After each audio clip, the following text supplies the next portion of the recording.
Hi there. Welcome to The PrevenTable, the podcast giving you a seat at the table with conversations about the intersection of alcohol, drugs, and mental health in everyday lives. Take a seat and join us. Welcome back to The PrevenTable. So with me today, I have an illustrious guest. Some might even say maybe the most important guest that we've had so far. Why? Because without him, I probably wouldn't even be sitting in this chair. But all kidding aside, I have with me today Jim. And Jim, thank you for coming to The PrevenTable. I appreciate you. Thanks, Nicole. I appreciate you as well. Great to be here. So Jim used to be a board member and then board chair of Prevent+Ed. And that's how we came to know each other. And for better or worse, you led the search committee, getting me in this role. Thank you. You're by welcome. The way. And it was for better. Yeah, Yes, thank you. yes. Thank you very much. But you've been involved in the field of recovery and substance use prevention, intervention, treatment, and recovery for a long time. And I believe you have been in long-term recovery for quite a long time. Is that correct, sir? That's correct. Yeah. First off, again, thanks for having me here. You're welcome. Delighted to talk about anything that has to do with Prevent+Ed and my new project that we'll get into a little bit later. Yes, we will. I moved to St. Louis in 1984. I'm from upstate New York originally. And in 1988, got to my first recovery meeting. And when I got to that meeting, I found some wonderful people who were doing wonderful things. And I am, as you mentioned, a person in long-term recovery since January of 1991. And celebrated 30 years this year. Yeah, I'm really grateful for the people who have gotten me there. So, yeah. How does it feel? I mean, does it feel like your life has been kind of divided into chapters? Does it feel like we had somebody on a couple of episodes ago who said that, you know, their past, they kind of wanted to just be an asterisk, at the end of their book. For you, is your book divided into lots of different parts? Yeah, lots of parts, not just before and after recovery. Absolutely. But recovery has created for me a life that I could only have imagined before I found this way of life. And as I said, I've been here. I've been in long-term recovery since 1991. And my life is so abundant and so full based upon not just the people that I know, but who I get to be in the world as a result of being in long-term recovery. When I first came into recovery, it was I stuck my toe in. And I didn't jump all the way in and didn't do the things that I needed to do. And relapse was a part of my story. And correct me if I'm wrong, it's a part of a lot of people's stories. It is. We call it remission or reoccurrence. It doesn't have to be. It doesn't but it have often to be. is. Correct. It often is. And but it's not a sign of failure. It is certainly not a sign of failure. I use the example of if someone is suffering from cancer or some other disease. That's right. And we have a recurrence a year or 2 years down the road. It doesn't mean they're not trying. Doesn't mean they're not doing what they need to do. And it's the same thing with this disease of substance use disorder. But what I did was kicking around for a few years and not really getting involved. And what's frankly saved my life was getting to a place called the Lindell Club in the Central West End.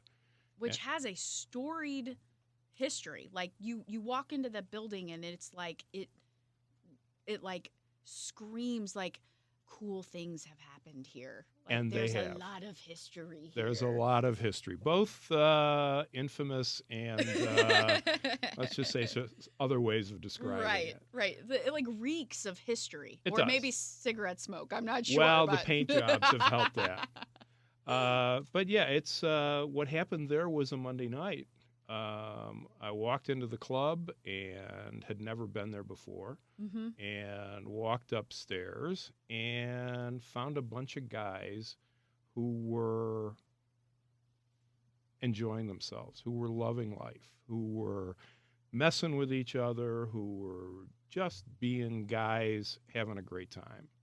And there were 75 or 80 of them in the room. Whoa. And the interesting part for me was as soon as somebody started to talk about what was keeping them up at night, the things that scared them about life, the huge decisions they had to make in their lives, it got so quiet you could hear a pin drop.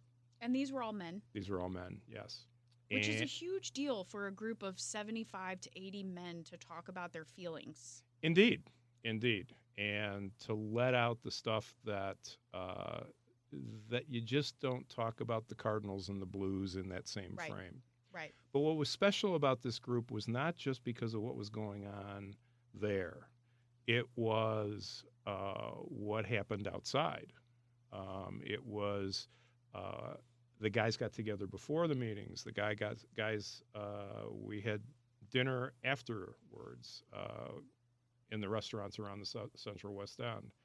And even more importantly, it became a group of guys who had fun in recovery. It wasn't lame. Well, it wasn't lame and it wasn't boring. Yeah, exactly. Because the challenge is that a lot of us are involved in a lot of life. I was an athlete growing up, still liked to play things and sports when I was in my 30s and early 40s. And these guys all had little groups that there were fishermen, there were hunters. I wasn't a part of those guys, but there were guys that played golf. There were guys that played tennis. There were guys that did a whole lot of different things. And we had potlucks and we had house parties and Christmas parties. It was a community.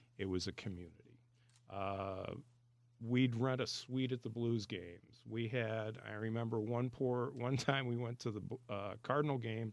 We bought a bunch of tickets and we're sitting in the outfield and we literally gave the beer man, we each gave him a big tip because he wasn't going to sell any beer in that stand that night. But it gave us a place to have fun. And I've got some friends now. One guy, a friend of mine, Chuck, says, I need a higher power and I need people. Because the reality is if a relationship with a divinity or a higher power or whatever was enough, religion could do this. Churches could do this. Interesting. And for some people, it probably does. But I know for me and so many people like me, I also needed people. You're a people guy. I am. Well, and most of us are. We're human beings. Right. So I'm wondering, when you talk about recovery and the community that you were part of, I mean, I don't know if you feel it, but like a change comes over you and you kind of you belong. You belong, but you also, when you talk about it, you kind of wax poetic, and you get a little misty-eyed thinking about this community. I'm wondering if you feel, and this is not to be a leading question at all. Do you feel like that community has changed with COVID and technology and different methods of recovery? Do you feel like the essence of what you had can still be found? Has it changed? Yes, absolutely. I dare say anybody that says anything that hasn't changed in the past 18 months hasn't been paying attention. Right. Zoom is gone. Most meetings have gone to Zoom. And frankly, about a little over a year ago, one of my friends was having a real tough time and said, I need to be around people.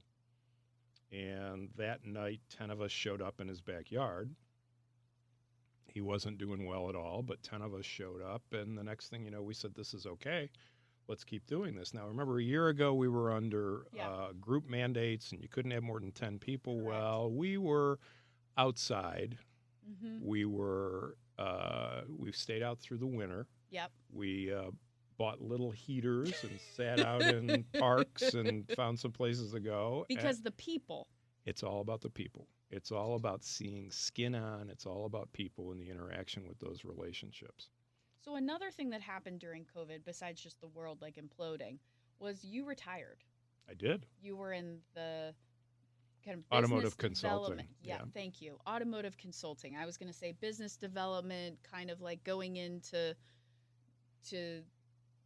auto repair places and car dealers and saying like, we can do better. Well, we worked with the manufacturers. Okay. We had clients.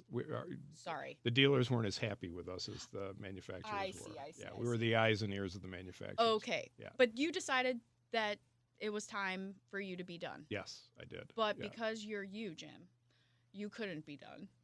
And so you decided to really lean into this idea of community and people and draw on what you live and breathe, which is long-term recovery and community.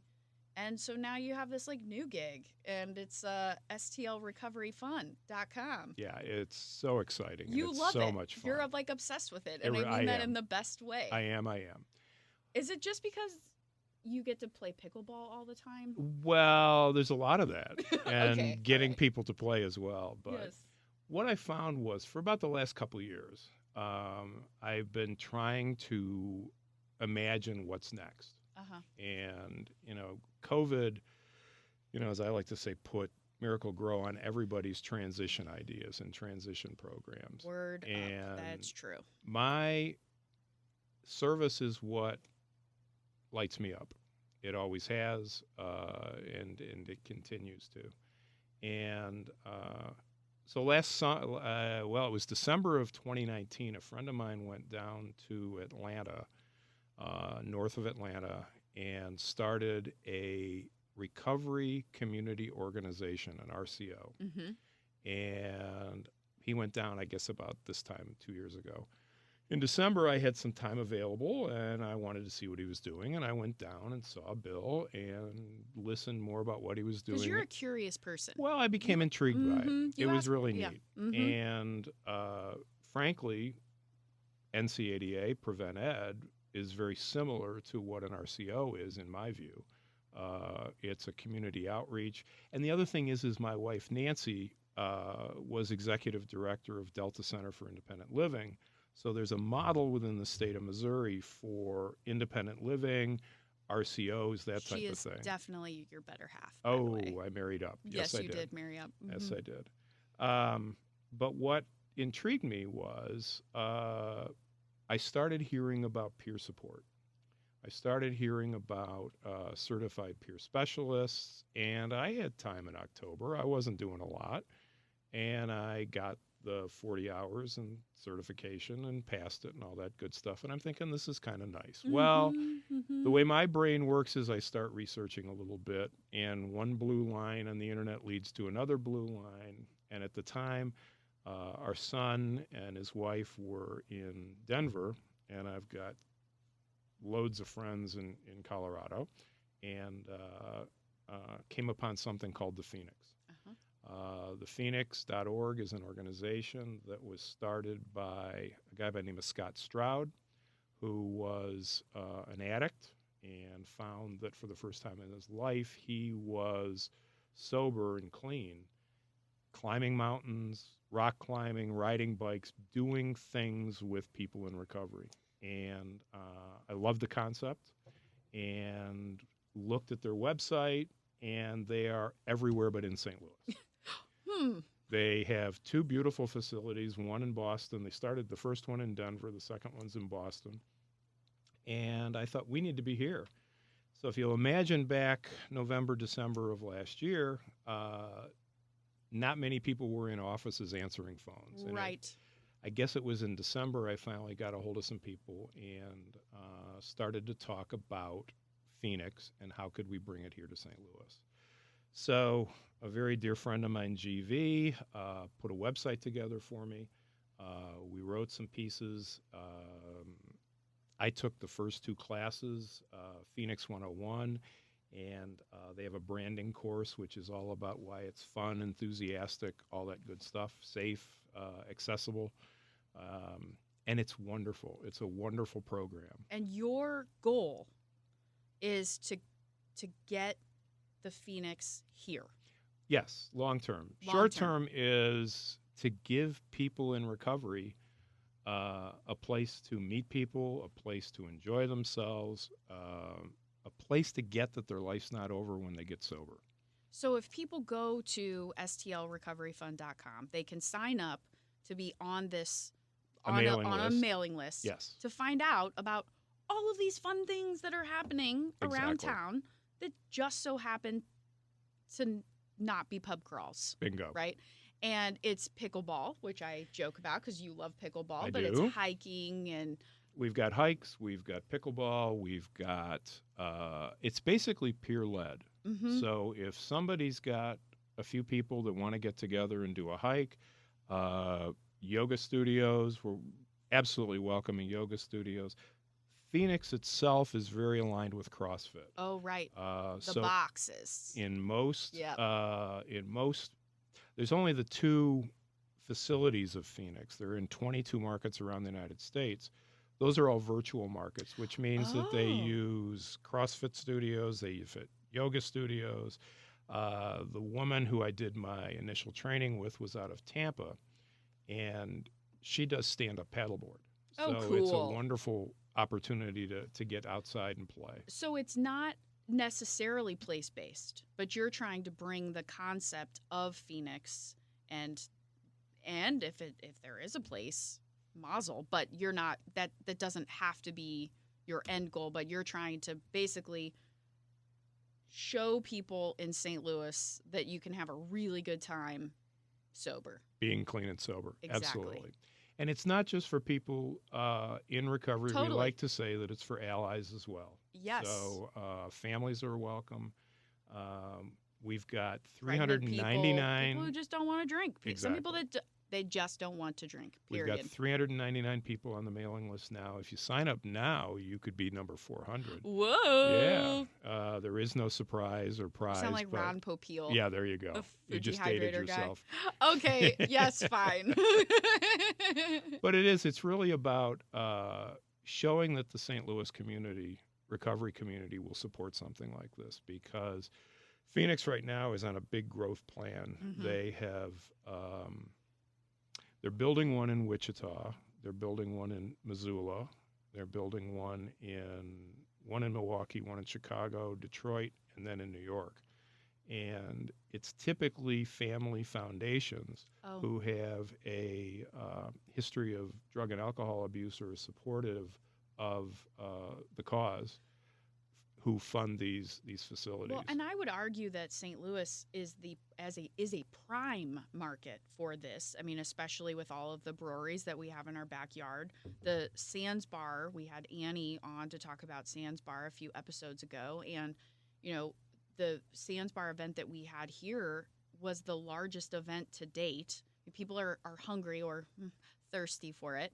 But then also, I mean, if you stop and think about the history of the Lindell Club, just to bring it full circle, I mean, that is an institution, not just in St. Louis, but in the recovery community. Mhm. So, I mean, for me, maybe it's just my bias, but I think there is not a better landscape for the Phoenix and for having fun without drinking than St. Louis. When you look at statistics, every market could use one. Oh, and yes. the reality is that it struck me because we weren't even on the radar screen. Mm. So again, my goal is to create, short term is to create an opportunity for people to have fun. You're building In community, recovery. having fun without Exactly. drinking. Yep. And that's the first thing. And if we can demonstrate that we'll support it, there are people in this town that will support something like this. We've And had you're the always- conversations. And you're always looking for people who want to lead fun activities, Indeed. right? And so they would access you through STL. STLrecoveryfund.com. My contact details are all on there. One of the other things that kicked me to get going on this was some of the statistics that come out. People who go to their first meetings of whatever sort Mm-hmm. have about a 3 to 5% chance of being clean and sober 5 years from now. If they went today, 5 years from this date, Really? between 3 and 5% would still be clean and sober. There's a program for doctors and airline pilots and Yep. those guys that has about an 80%. The research on that is just Well, and it's all about structure and support and community. It's And, incredible. well, people talk about, well, they have a whole lot more to lose. Well, there's nobody walking into their first recovery meeting That who doesn't doesn't have. have a lot to Mhm. lose. That's exactly right. So, my story is if we can take that 3 to 5% and make it 10, we're saving lives, There you go. which is what it's all And about. what you're talking about is no cost. No, never a like, cost. Never a cost. Never a cost. It is you want community, you want connection, you want camaraderie, show up. The only requirement for membership is 48 hours clean time. So I love that. Jim. everybody's welcome. I love that. If you want to find out more about stlrecoveryfund.com, more about Phoenix, more about recovery, consider subscribing, liking. We love reviews. Those are always great. Thank you so much, Jim, for joining today. I Now really you're welcome, appreciate Nicole. you. Thanks so much for having me here. And thank you for putting me here. I'll give you credit. You're welcome. Thank Great you. strategic decision. Very good. Maybe your best yet. Yeah, that there you and go. marrying Nancy. 2 of them. Thank you, Jim. Bye-bye. Bye now. Thanks for joining us at The PrevenTable, brought to you ad-free by Prevent+Ed. Prevent+Ed works to reduce or prevent the harms of alcohol and other drug use through education, intervention, and advocacy. Please visit their website at PreventEd.org. Like what you heard? Rate, review, and subscribe to stay up to date with what we are serving on The PrevenTable.